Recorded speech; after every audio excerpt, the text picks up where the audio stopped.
The image you're seeing captures one of the most dangerous moments in Frank Sinatra's life. This is March 1st, 1951. Frank Sinatra is sitting in front of the United States Senate. Microphones are pointed at him. Television cameras are recording. Millions of Americans are watching at home. Senators are demanding answers. They want to know about Frank's mob connections. They want names. They want details. They want Frank to confirm what the FBI has been documenting for years, that Frank Sinatra is friends with some of the most dangerous criminals in America. And Frank, 35 years old, career in freefall, barely holding on. Frank refuses to answer. Look at that fist. Look at how tightly Frank is gripping that table. Those white knuckles tell you everything. Frank is using every ounce of self-control to not explode, to not defend himself, to not tell these senators what he really thinks of them. Because Frank has made a choice, and that choice will define the rest of his life. He's choosing the mob over America. He's choosing silence over truth. He's choosing loyalty to criminals over cooperation with his government. Why? Because in Frank's world there's a code, and that code says, you never rat, you never cooperate, you never testify against your friends, no matter what. Even if those friends are murderers, even if cooperating could save your career,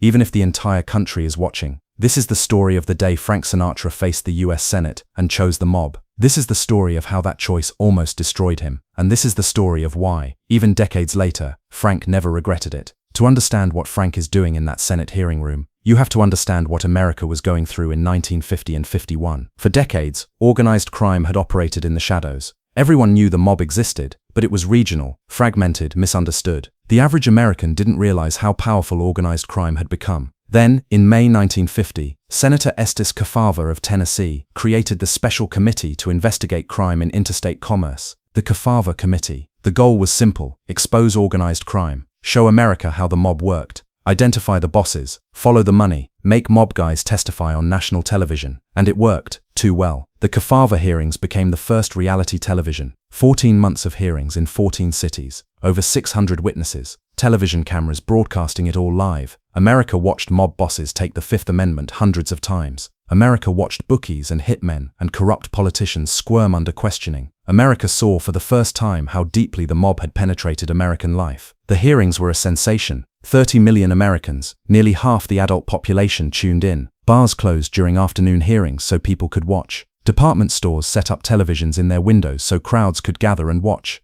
It was the O.J. trial of 1951, except the defendants were mobsters, and one of them was Frank Sinatra. March 1951. Frank Sinatra is in the worst period of his career. His voice is damaged. He's been overworking for years. Too many performances, too many recording sessions, too much stress. His vocal cords are hemorrhaging. He can barely get through a song without his voice cracking. Columbia Records has dropped him. His record sales are terrible. Radio stations aren't playing his music. His television show has been cancelled due to low ratings. MGM has cancelled his film contract. He's box office poison. Nobody wants to hire him. His marriage to Ava Gardner is collapsing. They fight constantly. The stress is destroying both of them. And worst of all, the FBI is investigating him. J. Edgar Hoover's massive file on Frank Sinatra is growing every day. Every mob connection, every suspicious meeting, every rumor, it's all documented. Frank is broke. He's borrowing money from friends. He's taking any gig he can get. Small nightclubs, minor venues. The Bobby Soxer idol of the 1940s is playing to half-empty rooms. And then the Kefauver Committee calls him to testify. This is the worst possible timing. Frank can't afford more negative publicity. His career is already dead. This could bury him permanently. But Frank doesn't have a choice. The US Senate has subpoenaed him. If he refuses to appear, he goes to jail. So Frank flies to Washington, and he walks into that hearing room, knowing his entire life could end today. The Kefauver Committee isn't interested in Frank because he's a singer. They're interested because Frank is connected. The committee has been investigating mob activity in multiple cities, and Frank's name keeps appearing in testimony. Witnesses mention seeing Frank with mob guys. FBI surveillance reports document Frank meeting with known criminals. Specifically, the committee is interested in 3 men. Willie Moretti, a New Jersey mob boss who's known Frank since Frank was a teenager. Moretti helped launch Frank's career. There are rumors, never proven, that Moretti used violence to free Frank from his contract with bandleader Tommy Dorsey in 1942. Moretti is Frank's protector, his mentor, his connection to the New Jersey mob. Lucky Luciano, the most famous mobster in America, now exiled in Italy. In February 1947, Frank flew to Havana, Cuba, and was photographed at a party with Luciano and other mob bosses. The FBI believes Frank was delivering money, possibly $2 million in cash, to a mob summit. Frank denies this, but the photographs exist.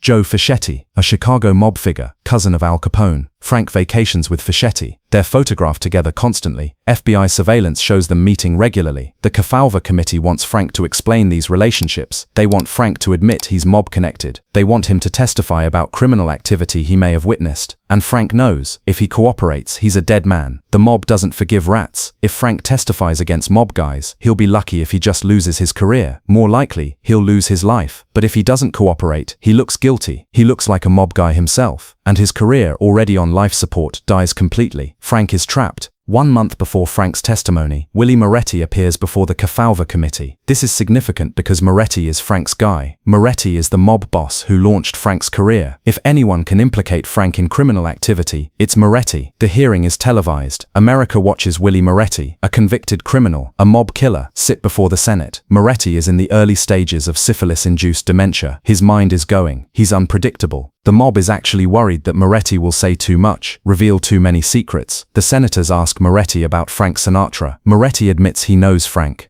admits they're friends, but he denies using violence to help Frank's career. He claims he simply spoke to Tommy Dorsey, and Dorsey agreed to release Frank from his contract. The senators don't believe him, but they can't prove otherwise. Then they ask Moretti a direct question. Has Frank Sinatra ever done anything for you? Has he performed any services for you or your organization? Moretti's answer is perfect. No. Frank's a nice kid. I knew him when he was nothing. I helped him when he needed help. That's all. It's a lie, probably, but it's a lie that protects Frank. Moretti understands the code. You never implicate your friends, even under oath, even on national television, even facing prison for perjury. Moretti protects Frank, and in 7 months Moretti will be murdered by his own organization, partly because his deteriorating mind makes him a liability, but also partly as a message to everyone else. This is what happens when you talk too much. But for now, in February 1951, Moretti has given Frank a blueprint. Admit nothing, protect your friends, take the consequences. Early morning, the Senate caucus room, the same room where decades later Watergate hearings will take place. Frank arrives with his lawyer, Sol Gelb. Frank is dressed impeccably, expensive dark suit, perfect tie, every hair in place. He's nervous but hiding it. The only tell is how tightly he's gripping his briefcase. The room is packed. Reporters, photographers, curious citizens, television cameras. This is a spectacle. Senator Estes Kefauver, tall, distinguished, presidential, presides. He's been the star of these hearings. He's already exposed dozens of mobsters. He's become famous. Some think he'll run for president. Kefauver looks at Frank with barely concealed contempt. Because to Kefauver, Frank represents everything wrong with America. Celebrity culture elevating a mob-connected crooner, while real criminals laugh at the law. Frank sits at the witness table. The microphones are inches from his face. He can hear the cameras clicking. He knows millions are watching. Kefauver starts with softball questions, establishing Frank's background, his career, his success. Then Kefauver brings out the photographs. Kefauver has blown up photographs mounted on easels. The photographs show Frank in Havana, Cuba, in February 1947. In the photos, Frank is at the Hotel Nacional. He's sitting at a table with Lucky Luciano, the most wanted mobster in America, and other mob figures. They're drinking, smoking cigars, celebrating. These photographs have been in FBI files for 4 years. Now they're being shown on national television. Kefauver asks Frank, Mr. Sinatra, can you explain what you were doing in Cuba with Lucky Luciano? Frank's lawyer whispers to him. Frank leans back. He's been prepared for this. Frank's answer, I was on vacation. I went to Havana for a few days. I didn't know Luciano was there. I ran into him at a nightclub. I said hello. That's all. Kefauver doesn't believe him. You just randomly ran into Lucky Luciano, the most famous gangster in the world, and you sat with him for hours. You drank with him. You were photographed at multiple locations with him over several days. Frank sticks to his story. I didn't know who would be there. I was invited to a party. Luciano happened to be there. I was polite. That's what you do. Kefauver brings out FBI reports. According to the Federal Bureau of Narcotics, you flew to Havana carrying a suitcase. Witnesses say that suitcase contained $2 million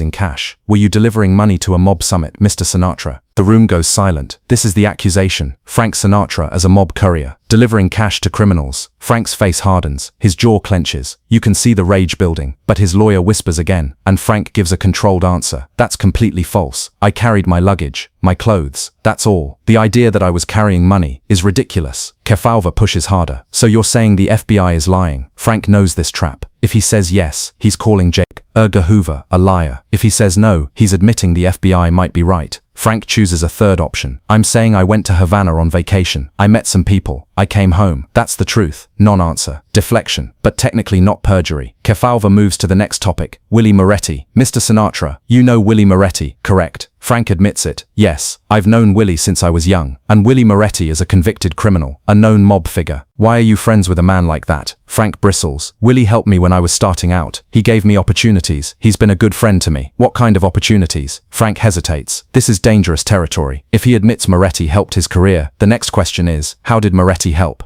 And the answer involves Tommy Dorsey, broken contracts, and rumors of violence. Frank's lawyer leans in, whispering urgently. Frank looks directly at Kefauver. Willie introduced me to people, that's all. What people? People in the entertainment business. Mob people. Frank's voice hardens. Club owners, booking agents, the people you need to know to get work. Kefauver leans forward. Mr. Sinatra, did Willie Moretti ever use violence or threats on your behalf? This is it. This is the question Frank can't answer truthfully without admitting to criminal conspiracy. Frank's lawyer immediately objects. Senator, that question is prejudicial, and Kefauver cuts him off. The witness will answer the question. Frank looks at his lawyer. The lawyer nods slightly. They've discussed this scenario. Frank looks back at Kefauver, and for the first time, Frank refuses. I don't know anything about violence. Willie was a friend. That's all I can say. That's not an answer, Mr. Sinatra. That's my answer. The room reacts, murmurs, camera flashes. This is the first crack in Frank's cooperation. Kefauver moves to the third mob connection, Joe Fischetti. Mr. Sinatra, you vacation regularly with Joe Fischetti, correct? Joe's a friend. Joe Fischetti is Al Capone's cousin. He's a known Chicago mob figure. Why do you vacation with him? Frank's anger is showing now. I vacation with lots of people. Joe happens to be one of them. You're aware he's a criminal. I'm aware you say he's a criminal. Joe's never been convicted of anything while I've known him. Technically true. Fischetti has avoided major convictions despite FBI surveillance. Kefauver brings out surveillance photographs. Frank and Fischetti in Miami. Frank and Fischetti in Palm Springs. Frank and Fischetti getting off a plane together. Mr. Sinatra, have you ever witnessed Joe Fischetti engaged in criminal activity? Frank's lawyer jumps in immediately. Senator, we object to this line of questioning. You're asking Mr. Sinatra to incriminate others without evidence of wrongdoing. Kefauver ignores this. Answer the question, Mr. Sinatra. Frank stares at Kefauver. The anger is barely controlled now. You can see it in his eyes, in his clenched jaw, in his white knuckles gripping the table. And Frank makes a decision. Senator, on advice of counsel, I decline to answer that question on the grounds that it may tend to incriminate me. The Fifth Amendment. The same thing mob bosses have been doing throughout these hearings. The room explodes. Reporters are shouting. Cameras flashing. This is the moment. Frank Sinatra, American celebrity, teen idol, Hollywood star, is taking the fifth like a common criminal. Kefauver is triumphant. So you're refusing to testify about your mob friends? Frank's lawyer is pulling his arm, telling him not to respond. But Frank can't help himself. I'm exercising my constitutional rights, Senator. The same rights every American has. The same rights mobsters use to hide criminal activity. Frank stands up. His lawyer grabs him, pulls him back down. But everyone saw it. Frank was about to explode. The remainder of Frank's testimony is brutal. Kefauver asks about Frank's trip to Italy in 1948. FBI reports say Frank met with Lucky Luciano there too. Frank denies it. I was there for concerts. I didn't see Luciano. Kefauver asks about Frank's investments. Does Frank have any business interest with mob figures? Frank denies everything. I invest in legitimate businesses. Kefauver asks if Frank has ever witnessed criminal activity. Frank takes the fifth again. Kefauver asks if Frank has ever delivered messages for mob figures. Frank takes the fifth. Every time Frank takes the fifth, the reporters write it down. Every refusal becomes a headline. By the end of his testimony, Frank has invoked the Fifth Amendment multiple times. He's refused to answer dozens of questions. He's admitted to friendships with known criminals, but denied any criminal activity himself. Legally, he's protected. You can't be prosecuted for taking the fifth. That's the point of the Fifth Amendment. But publicly, Frank is destroyed. The immediate aftermath. Media firestorm. The next day, every newspaper in America runs the story. Sinatra takes fifth in mob probe. Crooner refuses to deny mafia ties. Sinatra, I won't testify against gangster friends. The coverage is devastating. Editorial pages condemn Frank. Church groups call for boycotts. Radio stations announce they won't play his music. Frank's representatives try damage control. They issue statements. Mr. Sinatra was exercising his constitutional rights. He has done nothing wrong. He has never been charged with any crime. Nobody cares. The visual is too powerful. America watched Frank Sinatra refuse to testify about the mob. That's all people remember. Frank's agent calls him. Frank, you need to cooperate. Go back. Answer their questions. This is killing your career. Frank refuses. I'm not ratting on my friends. I don't care what it costs me. And that's the core of it. Frank genuinely believes that testifying against your friends, even criminal friends, is the worst thing a person can do. It violates every code Frank was raised with in Hoboken. In Frank's world, you can be poor, you can be unsuccessful, You can even go to jail, but you never ever rat. Frank would rather destroy his career than violate that code. Here's what the mob thinks of Frank's testimony. They're impressed. Frank took the fifth. He refused to cooperate. He protected his friends. In mob terms, Frank stood up. Sam Giancana, who will become Frank's friend in the 1950s, supposedly says, Sinatra's a stand-up guy. He didn't fold. Most of these Hollywood types would have caved immediately. But Sinatra held the line. But the mob also understands something Frank doesn't quite grasp yet. Frank is now marked. The FBI knows he won't cooperate. The government knows he's loyal to mobsters. From now on, every time there's a mob investigation, Frank will be a target. Frank has chosen sides, and there's no going back. Willie Moretti reaches out to Frank after the testimony. According to some accounts, Moretti tells Frank, "You did good, kid. You stood up, but be careful. Now they're really going to come after you." Moretti is right. 7 months later, October 1951, Willie Moretti is murdered, shot multiple times in a New Jersey restaurant. The mob killed him partly because his syphilis-damaged brain made him talk too much, and Frank understands the message. This is what happens when you know too much and can't be trusted to stay silent. Frank stayed silent, but the mob is watching. If Frank ever changes his mind, if he ever decides to cooperate with the government, he'll end up like Moretti. After the Kefauver testimony, J. Edgar Hoover's FBI goes into overdrive on Frank Sinatra. The surveillance increases dramatically. Every phone call, every meeting, every trip, it's all documented. The FBI file on Frank Sinatra, already substantial, explodes in size. By the 1960s, it will be over 2,000 pages, most of it accumulated after the Kefauver hearing. Why? Because Hoover is convinced Frank is a mob asset. Hoover believes Frank delivers messages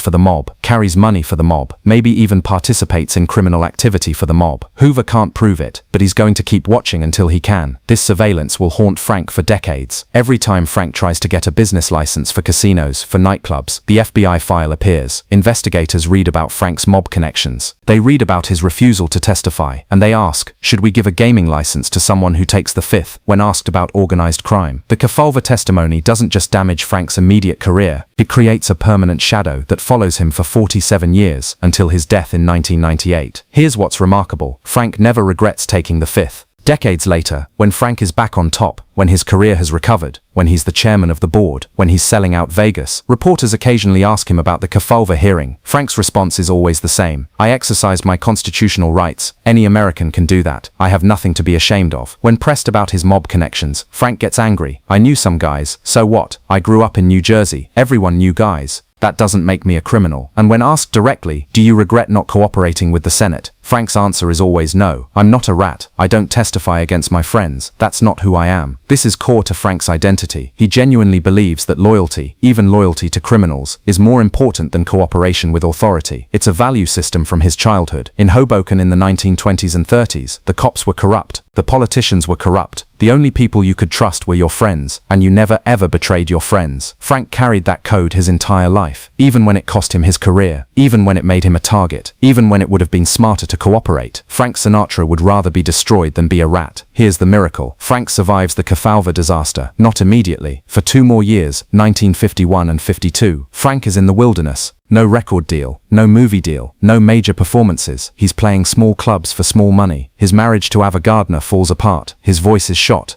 The FBI is following him. The press hates him. But then 1953, From Here to Eternity, Frank begs for the role of Maggio in the film adaptation. It's a supporting role, not a lead, but it's perfect for Frank, a scrappy Italian-American soldier who doesn't back down. Frank is paid $8,000 for the role. He was making $100,000 per film in the 1940s. This is humiliating, but Frank gives the performance of his life. And in March 1954, Frank wins the Academy Award for Best Supporting Actor. The comeback begins. Record deal with Capitol Records, hit songs, film roles, the Rat Pack, Vegas residencies. By 1960, Frank is on top again, bigger than ever, and he did it without cooperating with the government, without testifying, without betraying his code. The mob respects this. Frank's loyalty during the Kefauver hearing earned him permanent goodwill with organized crime. They know Frank can be trusted, but it also means Frank can never fully escape. The mob considers Frank one of theirs now, and they'll keep calling on him for decades. But let's be honest about what Frank's loyalty cost him. It cost him legitimate respectability. After the Kefauver hearing, Frank could never fully escape the mob taint. He would always be Sinatra, the guy who took the fifth. It cost him political opportunities. When JFK rejected Frank in 1962, part of the reason was the Kefauver testimony. The Kennedys couldn't afford to be associated with someone who'd refused to testify about the mob. It cost him business opportunities. Frank lost gaming licenses because of his mob connections. He had to sell his stake in Cal Neva Lodge. He was blocked from investments. It cost him peace of mind. Frank lived with FBI surveillance for decades. He knew his phones were tapped. He knew agents followed him. He knew his mail was being read. And it cost him freedom. Because once Frank showed loyalty to the mob owned him. They knew he wouldn't cooperate. They knew he'd keep their secrets. So they kept pulling him back in. Frank wanted to be legitimate. He wanted to be respectable. He wanted to be accepted by establishment America. But he also wanted to be loyal. He wanted to follow the code. He wanted to never rat. You can't have both. And Frank chose loyalty. That choice, made in a Senate hearing room in March 1951, defined the rest of his life. Let's talk about what this story really means. The Kefauver hearing forced Frank to choose between two value systems. One value system says, cooperate with your government. If you witness criminal activity, you testify. If you have information about dangerous people, you share it. The law matters more than personal loyalty. The other value system says, never betray your friends. Loyalty is sacred. You don't rat, no matter what. Personal honor matters more than government authority. Frank chose the second system, not because he was a criminal, not because he was part of the mob, but because he genuinely believed that testifying against your friends was the worst thing a human could do. This is a working-class value system. It's how people survive when they don't trust authority. It's how communities function when the cops and politicians are corrupt. Frank came from that world, and he never left it. Even when he became rich and famous, even when he could afford to distance himself from that world, he chose to stay loyal to its values. Was he right? Was he wrong? That's not for me to say. But I'll tell you this, Frank lived with his choice for 47 years, and he never regretted it. The image at the beginning of this video, Frank at that witness table, fist clenched, jaw tight, refusing to speak, that's the defining image of Frank Sinatra's relationship with the mob. Frank wasn't a mobster. He was never made. He didn't commit crimes. He didn't kill people. But Frank was something the mob valued more than a soldier. He was loyal. When the US Senate demanded Frank testify, Frank said no. When his career was collapsing and cooperation could have saved it, Frank said no. When everyone was telling him to turn on his friends, Frank said no. Because in Frank's code, loyalty was everything. That loyalty cost him. It cost him respectability. It cost him opportunities. It cost him his relationship with the Kennedys. It cost him privacy and peace. But Frank never regretted it. Because to Frank, being known as a rat would have been worse than all of that. Frank Sinatra did it his way. And his way meant, you never, ever rat on your friends. Even if those friends are criminals, even if it destroys you, even if the whole country is watching. If this story revealed something you didn't know about Frank Sinatra, hit that subscribe button. We're telling the real Frank, not the sanitized legend, but the complicated, loyal, impossible man behind the myth.